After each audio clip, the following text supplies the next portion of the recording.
Nicely done, everybody. Nicely done. You can be seated. So tonight, as we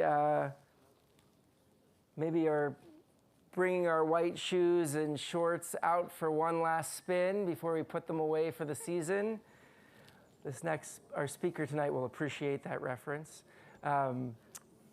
We have our very last congregant speaker of the summer, Ben Baum. Ben and his family, Heather, Hannah, and Jack, have been Bethel members for about 12 years, since enrolling their 2 kids in youth education and sending them to the JCC preschool. Jack became bar mitzvah this year, and Hannah became bat mitzvah 2 years ago. Ben began his Bethel volunteer journey with the Atid program a number of years ago, then moved on to the youth ed director search that brought Sarah Lowing-Cohen back to Bethel, so we have him to thank for that. Yay, yeah, truly, that was not facetious. He was on the Hebrew Reimagined Task Force, served as the first co-chair of the Youth Ed Parents Committee, then joined the Bethel board last year and the search committee that brought Rabbi Nambi to us, the board nominating committee, and now, along with Barb Balowski, serves as co-chair of the senior rabbi search committee. So it is my honor and delight to welcome Ben Baum up to our bima tonight.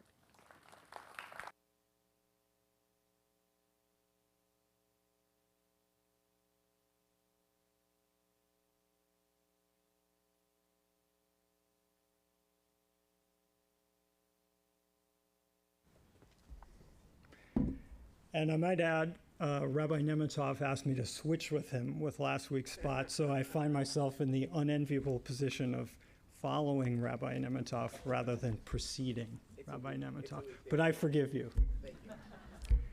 Dear friends, I've always felt that one of the deeply humbling and somewhat intimidating things about appearing on this bima is that the Bethel standard is you have to be highly intelligent, very musical, and often funny. But in my case, my wife Heather is the brains of the operation. I haven't sat behind a piano in 30 years, and after all, we have Russell Norman, who's the best. And if I make you laugh, well, that should be considered a happy accident. So let's begin.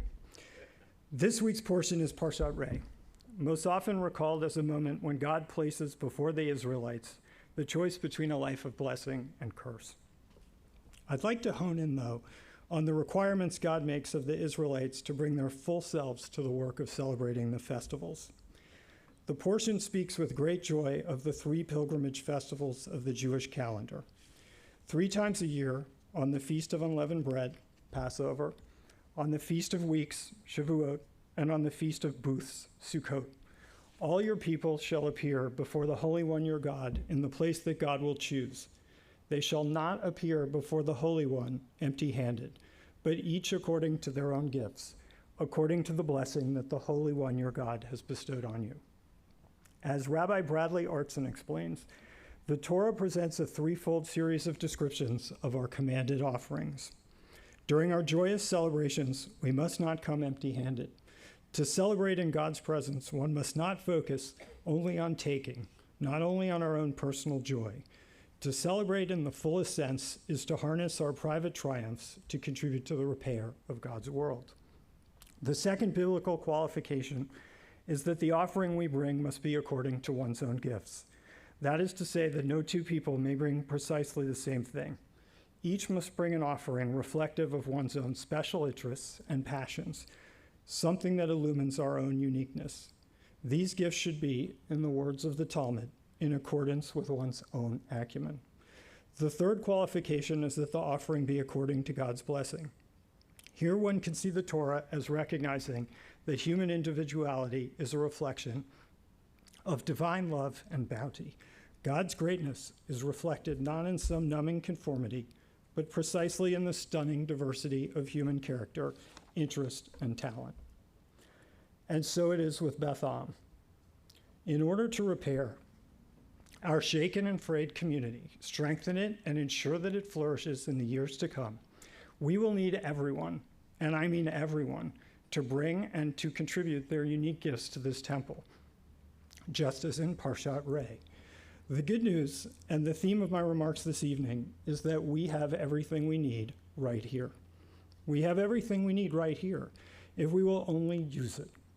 It is true that we have big challenges and long neglected breakdowns to address, but we also have rare and privileged resources at our disposal if we would summon them and work together to rebuild our Beth Am. We have a bounty of expertise, skills, funds, volunteers, network, wisdom, and experience, all that acumen that the Talmud speaks of in order to get the job done. To apply an observation about America to us from one of my favorite Jewish thinkers, President Bill Clinton. Well, okay, maybe in spirit. I'm really just checking to see if you're paying attention. There is nothing wrong with Beth Am that cannot be cured by what is right with Beth Am. But we have to get busy. We have to get moving now, and we have to get to work. Some, or maybe even many, in our congregation have been distanced, dampened, or even repelled from our community by the challenges and disappointments of these last few years. We're all responding in different ways. They are all understandable, maybe even justifiable, but they are not all productive. Disengagement does not serve our community, our clergy, our children, our fellow congregants or friends, or ourselves. Instead, we need to turn disappointment, frustration, fear, even anger into action and redoubled commitment. Beth Am, this unique and wonderful community, has loved all of us over the years, and it's time to love her back. Even as we may suffer strong differences and disagreements with others in our community, we can bridge that gap in two ways. One is doing. Get to work. Help repair Beth Am by getting busy contributing from your unique and personal storehouse of tools and talents. If you already do that, challenge yourselves to do more. Try to identify new areas of need in our congregation that you can address. Join a group or committee. Help our youth ed team. Engage in the visioning project, or join the board. If you're not sure where you're needed, ask our clergy, professional staff, or board. Believe me, we've got plenty of needs. One word of mea culpa here. Now, I know as a board, we haven't historically done a great job creating easy and well-publicized on-ramps to engagement and to volunteering more deeply within Beth Am. The recent painstaking efforts by board members Carmi Lyman and Kristen Yawitz found that we have over 100 committees, working groups, and interest groups at Beth Am, and very little governance or well-defined access points around those. This creates a burden on our small but mighty staff and uncertainty for our congregants. You should know that at our senior staff and board offsite just this past week, we have targeted closing this gap as a highest priority to address this year.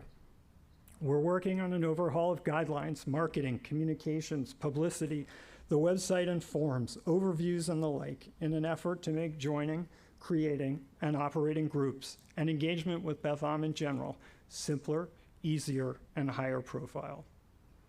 We also know as a board and a congregation that we must not only activate and inspire more engagement out of our existing members, but attract new members, especially young people and families. I am so grateful that in my first year of board service, I discovered that it is our seniors, our oldest cohort, who so often, unselfishly, are the first constituency to point out this growing gap as we become a disproportionately aged congregation. Many of you are eloquent and adamant that to ensure Beth Am's long-term future, we must be aggressive, innovative, and flexible in creating an offering that attracts these critical constituencies. To that end, the board is currently reactivating our Membership and Engagement Committee under the welcomed leadership of Tina Rosenblum, seeking new members for it and devising a roadmap for this year to uplevel those efforts. Friends, it is no secret that we are skewing very aged in both our congregational membership and our volunteer engagement. All of us seek diversity and inclusion in Beth Am activities, whether for the board, committees, or programming. But if we cannot entice younger constituencies from among our membership to grab their toolbox and join the volunteer effort, we will not achieve the broad variety of points of view and life experience that we seek. Just one current anecdote. I'll pick on my own cohort, busy working parents with kids.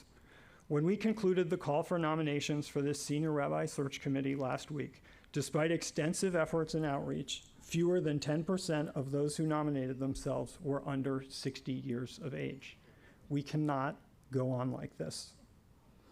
Now, I know this challenge is not unique to Beth Am.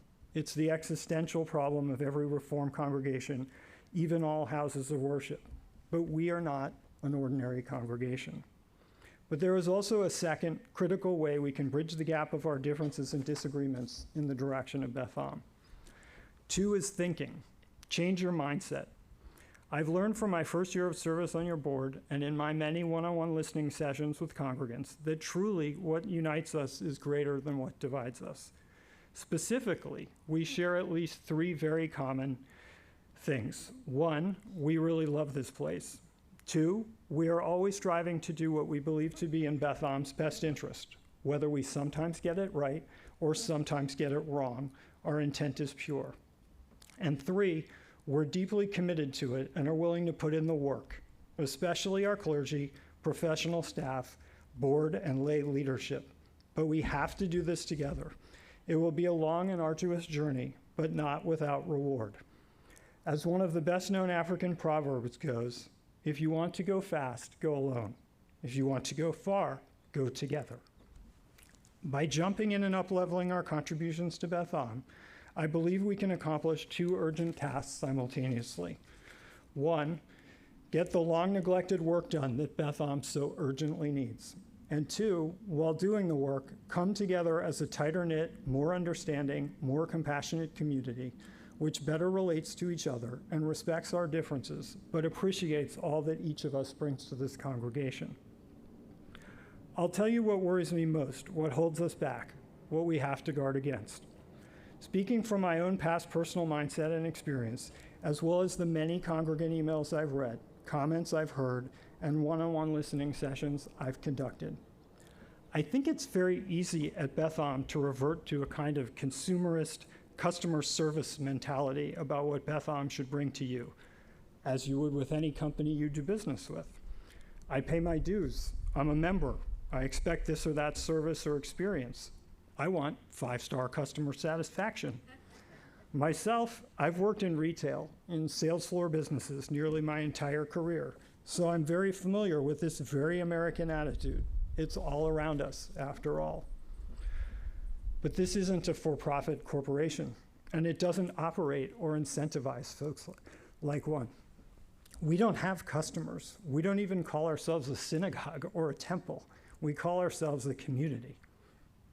This is a volunteer organization built on the strength of volunteer efforts, freely and generously given by people who have day jobs, families, health issues, bills, and many other roles and priorities.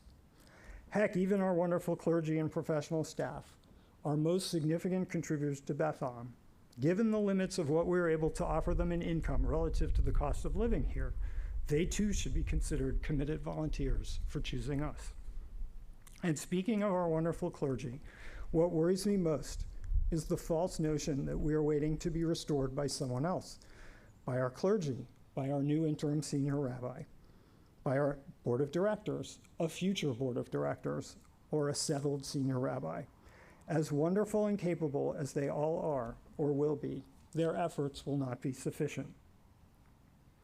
This is a disempowering, passive attitude that lets each of us off the hook for playing a key role in Beth Am's restoration.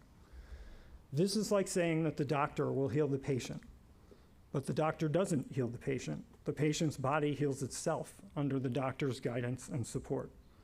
Or as we Warriors fans like to say, it's like believing Steph Curry can save your season alone with no help from anyone else, and we know how that ends up.